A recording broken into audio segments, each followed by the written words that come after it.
अविनाश की ऐसी बातें सुन अमृता बहुत खुश हो जाती है। लेकिन वो दिल ही दिल जानती थी कि कुछ तो है जो उसे परेशान कर रहा है, और वो परेशानी अविनाश और अमृता के बीच हमेशा रहेगी। जैसा कि इस वक्त फिर से अमृता ने अविनाश को छोड़ अपने कमरे में जाकर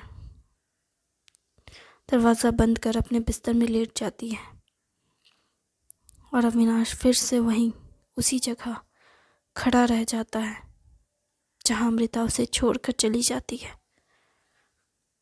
अविनाश इस बार अमृता के पीछे नहीं जाता, बल्कि जहां वो खड़ा रहता है उसी जगह यानी कि अपने कमरे में फ़ोन निकालता है और अमृता को स्माइली वाला टेक्स्ट भेजने लगता है। वो मैसेजेस इतना भेजता है कि अमृता का फ़ोन बचता जाता है।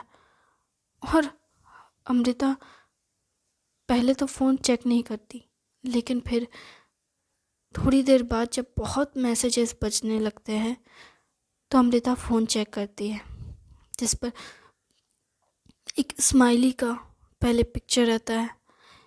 उसके बाद फिर एक और फ़ोटो रहता है जिसका मतलब ये था कि हम तुम एक है। फिर एक और मैसेज रहता है जिस पर हार्ट बना होता है, और उस हार्ट में अमृता और अविनाश का नाम लिखा होता है। फिर एक और मैसेज आता है, उस मैसेज में अविनाश कहता है, तुम चाहे मुझसे कितनी ही दूर क्यों ना भाग जाओ, हमेशा हर जगह पे तुम मुझे ही पाओगी, और यकीन मानो तुम लौट कर हमेशा मेरे पास ही आओगी। और ये बात मैं अच्छे से जानता हूँ, और इसलिए मैं जहाँ ठहरा हूँ वहीं ठहरा रहूँगा।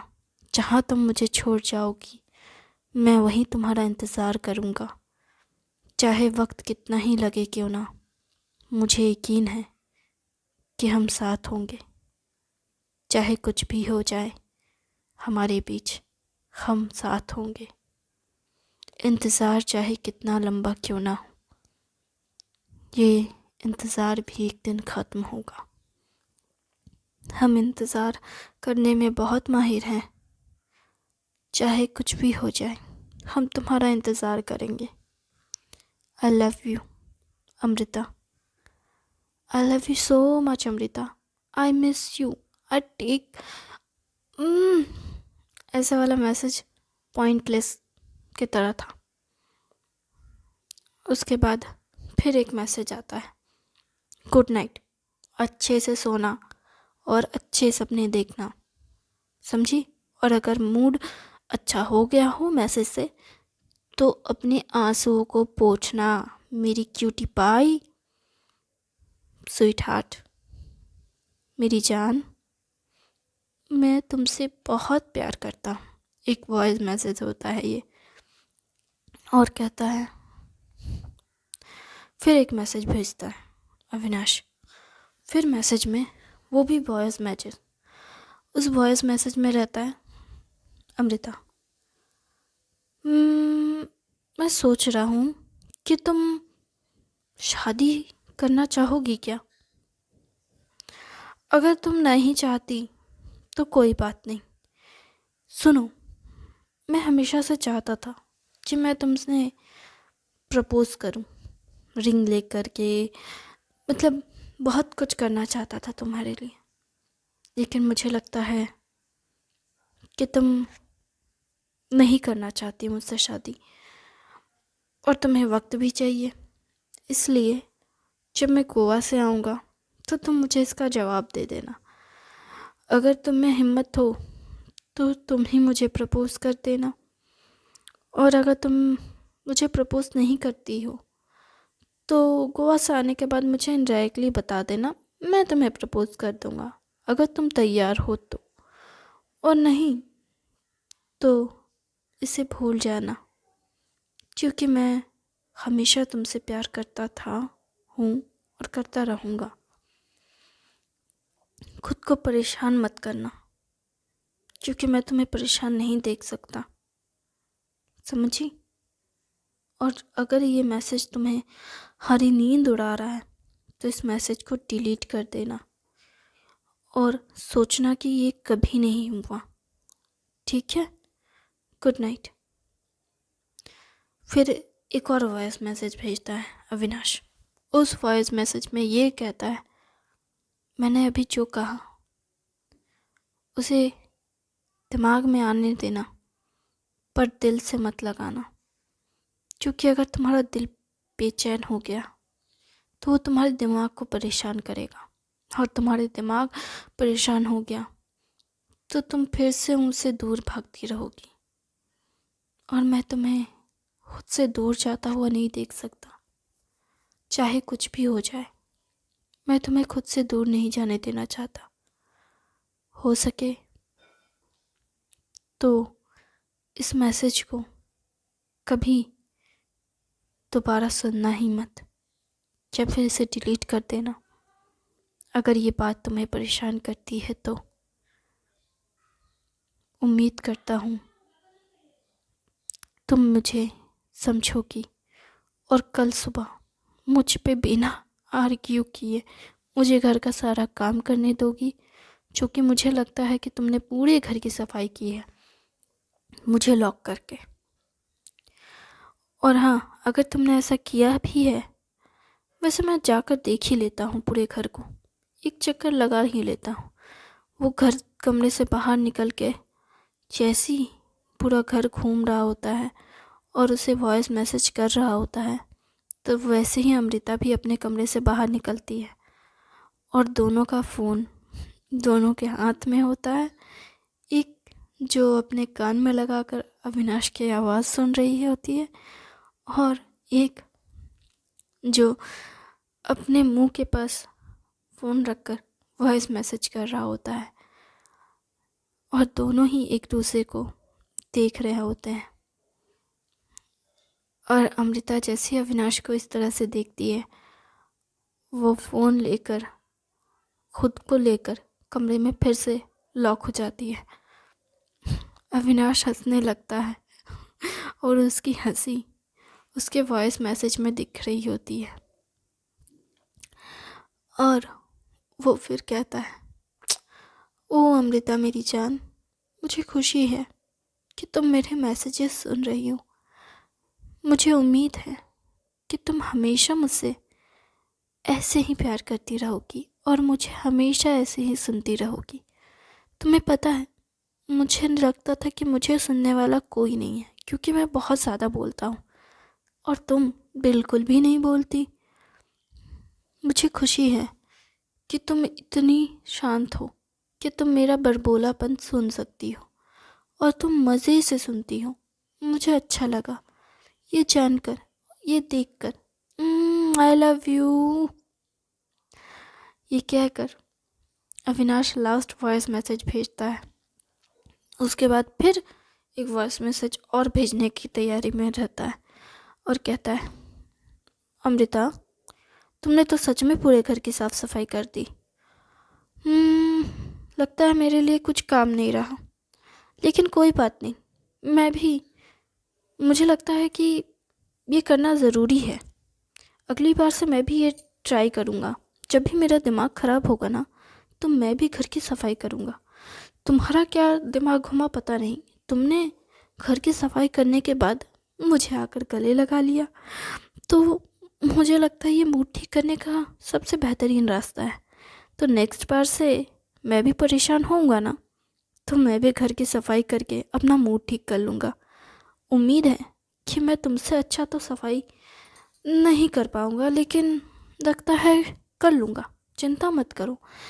मैं इस दिन का मतलब इस एक पल का तस्वीर खींच लेता हूँ, ताकि नेक्स्ट बार मेरा भी मूड ख़राब हो तो मैं भी सफाई करूँगा, और मैं देखूँगा कि मैं सफाई में ज़्यादा बेहतर हूँ या तुम।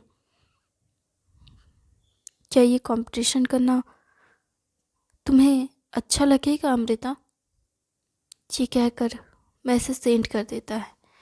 फिर एक वॉइस मैसेज भेजता है, अमृता मैं जानता हूँ तुम कुछ नहीं कहोगी, पर मैं तुमसे बहुत कुछ कहना चाहता हूँ। मैं मैं तुमसे बहुत प्यार करता हूँ अमृता। मेरी बात सुन रही हो ना अमृता? मैं तुम्हें मिस करता हूँ। हम एक घर में रहते हैं लेकिन फिर भी मैं तुम्हें बहुत मिस करता हूँ। मैं तुम्हें देख सकता हूँ, फिर भी पता नहीं क्यों मैं तुम्हें देख नहीं पाता। अमृता, तुम अगर मुझे कुछ ना भी कहो तो चलेगा, बस मुझे अपनी सूरत दिखा दिया करो। क्या है ना, तुम्हें देखकर ही तो जिंदा हूँ मैं। प्लीज़ अमृता, एक बार कमरे से बाहर आओ ना। मैं तुम्हें एक नज़र देखना चाहता हूँ। प्लीज़ अमृता, आज मैंने ठीक से तुम्हें देखा भी नहीं। खाने के टेबल पे भी तुम चिड़ी हुई थी, उसके बाद भी मैंने तुम्हें देखा नहीं। अमृता, मैं तुम्हें देखना चाहता हूँ, ये कहकर सेंड कर देता है। फिर एक वॉइस मैसेज भेजता है। अमृता, मैं ना ग्रीन टी बना रहा हूँ। वैसे तो मुझे ये चाय पसंद नहीं, लेकिन मैं हम दोनों के लिए 2 कप बना रहा हूँ। तुम पीना चाहती हो तो बाहर आ जाओ। मैं बस तुम्हें उस चाय के ख़त्म होने तक ही देखूँगा, कुछ नहीं कहूँगा, यकीन दिलाता हूँ। प्लीज़ बाहर आ जाओ ना अमृता। मैं तुम्हें बस एक नज़र देखना चाहता हूँ। अमृता, प्लीज़ अमृता। ये फिर वॉइस मैसेज भेज देता है। अमृता को फिर मैसेज करता है। अमृता, मुझे अच्छा नहीं लग रहा अमृता, लगता है मुझे उल्टी हो जाएगी। प्लीज़ अमृता, बाहर आओ ना अमृता। अमृता सेंड कर देता है और मुंह बना के खुश होता है। अब तो अमृता बाहर आएगी। और अमृता बाहर भी आ जाती है और आते ही अमृता चिल्लाना शुरू कर देती है। तुम पागल हो गए हो क्या? कोई ऐसे मैसेजेस करता है, मुझे उल्टी हो जाएगी, मेरी तबीयत ठीक नहीं लग रही है, मैं मर जाऊंगा। तुम पागल हो? धमकी दे रहे हो मुझे? नहीं, मैं तो बस ऐसे ही टांग खींच रहा था, बस मस्ती कर रहा था। तुम्हारी मस्ती मुझे पसंद नहीं, तुम्हें समझ नहीं आती, ऐसी बातें मुझे पसंद नहीं। आई एम सॉरी अमृता, मैं दोबारा ऐसा नहीं कहूँगा। सॉरी। ये लो, तुम्हारे लिए ग्रीन टी बनाई थी मैंने। हम्म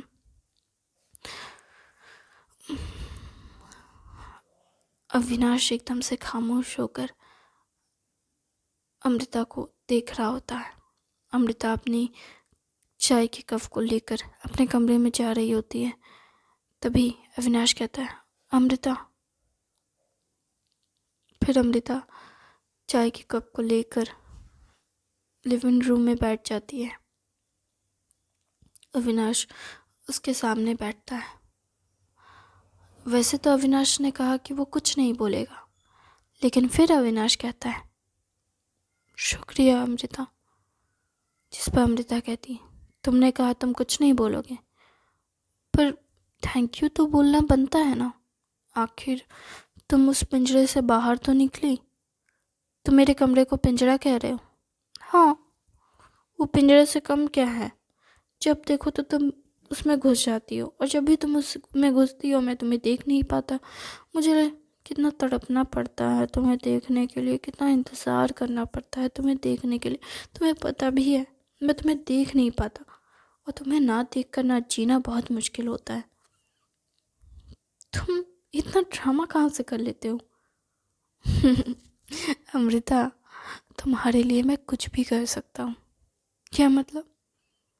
ये जो तुम्हारे होठों पे हंसी है, चेहरे पे जो सुकून का नूर है, इसके लिए मैं कुछ भी कर सकता हूँ। मैं तुम्हारे लिए जोकर भी बन सकता हूँ और किसी को जोकर बना भी सकता हूँ। तुम मुझे प्रॉमिस करो, ये मरने, तबीयत खराब होने, उल्टी, इस तरह की नौटंकी मत करना मेरे साथ, ठीक है? प्रॉमिस। लेकिन अगर सच में ऐसा कुछ हुआ तो तुम मुझे बता सकते हो। मैं तब के बारे में कुछ नहीं कह रही हूँ, लेकिन बेवजह ऐसी बात मत करना। तुम्हें पता है मुझे ये सारी चीज़ें पसंद नहीं। हाँ मुझे पता है, आई एम सॉरी, मैं दोबारा नहीं करूँगा। फिर अमृता और अविनाश की बहुत सारी बातें होने लगती हैं। वो लोग एक दूसरे से अपने बीते हुए वक्त के बारे में बातें करने लगते हैं। फिर अमृता अविनाश को अपने बचपन से जुड़ी हुई कुछ बातें बताती है, जिसे सुन अविनाश बहुत हैरान होता है। वो कहती है कि जब मैं स्कूल लाइफ में थी ना, मेरे जितने दोस्त थे उन्हें मुझसे हमेशा कुछ ना कुछ चाहिए होता था। वो मेरे पास इसलिए नहीं आते थे कि वो मेरे दोस्त हैं या उन्हें मुझसे दोस्ती करनी है, या मतलब जैसे तुम्हारे फ्रेंड होते हैं ना, बॉयज़ों में लड़कों में जैसे दोस्ती होती, वैसे मेरे कभी दोस्त नहीं थे। क्या मतलब? मैं हमेशा अकेले रहती थी। मेरे क्लासमेट वगैरह, मैं सोचती थी कि वो मेरे फ्रेंड है, तो इसलिए वो मुझसे जो भी मांगते थे मैं दे देती थी। पर जब मैंने उनसे मांगा तो उन्होंने मेरी बात को इग्नोर कर दिया, जैसे मैं हूँ ही नहीं। और अमृता का हाथ पकड़ लेता है अविनाश। अमृता ये कहते हुए रोने लगती है। कहती है, स्कूल लाइफ में मुझे बहुत अकेलापन महसूस होता था। मुझे लगता था कि मेरे दोस्त नहीं होंगे कभी। मैं कोशिश करती थी, वो जो मांगते थे मैं देती थी, वो जैसा चाहते थे मैं वैसा करती थी, पर वो कभी मेरे साथ नहीं थे। अगर उन लड़कियों को कभी बाथरूम जाना होता ना, तो वो मुझे कहती। जब उनके दोस्त मतलब उनके फ्रेंड बेस्टीज नहीं आती है, तब वो मुझे ऑल्टरनेटिव की तरह इस्तेमाल करते थे। और जब जब उनके दोस्त आ जाते तो वो मुझे छोड़ देते, जैसे कि मैं हूँ ही नहीं। मुझे बहुत बुरा लगता था। अगर मैं किसी से कहती कि मेरे साथ वॉशरूम तक चलो, तो कहती मैं नहीं जाना चाहती क्योंकि मुझे वॉशरूम नहीं जाना। मुझे भी तो नहीं जाना होता है, पर जो कि उसने कहा इसलिए मैं चली जाती थी। मैंने कभी किसी को ना नहीं कहा। फिर उसने मेरे साथ। अविनाश अमृता को गले लगाकर कहता है, इस दुनिया में तुमसे ज़्यादा अच्छा कोई नहीं। जानती हो क्यों? क्यों? क्योंकि तुम सच में बेहतरीन इंसान हो। तुमने हमेशा दूसरों के बारे में सोचा, खुद से पहले दूसरों को लगा, लेकिन दूसरे इसके लायक नहीं हैं। लेकिन मुझे यकीन है दूसरे इसके लायक हो या ना हो फर्क नहीं पड़ता। तुम बहुत सारी खुशियों के लायक ज़रूर हो, और मैं यकीन दिलाता हूँ मैं तुम्हें वो हर खुशी दूंगा जो तुम्हें चाहिए। मैं तुम्हें कभी अकेला नहीं छोड़ूंगा। तुम मुझे जहाँ कहोगी जाने के लिए मैं वहाँ जाऊंगा। तुम जैसे कहोगी मैं वैसे करूंगा। क्या सच में? हाँ। तुम अगर मुझे अपने साथ वॉशरूम लेकर जाना चाहती हो तो मैं चला जाऊंगा। तुम पागल हो क्या? नहीं नहीं, बस मैं बोल रहा हूँ कि अगर तुम कहो तो मैं तुम्हारे साथ जा सकता हूँ। वॉशरूम क्यों, मैं तुम्हारे साथ नहाने भी जा सकता हूँ अगर तुम कहो तो। तुम ना बहुत बुरे हो। मैं बुरा नहीं हूँ, मैं तो बस मज़ा कर रहा हूँ तुम्हारे साथ। देखो तुम रोते रोते हंसने लगी और मुझे ये तुम्हारी हंसी पसंद है। थैंक यू वेरी मच इस कहानी को सुनने के लिए। मुझे उम्मीद है आपको अच्छी लगेगी।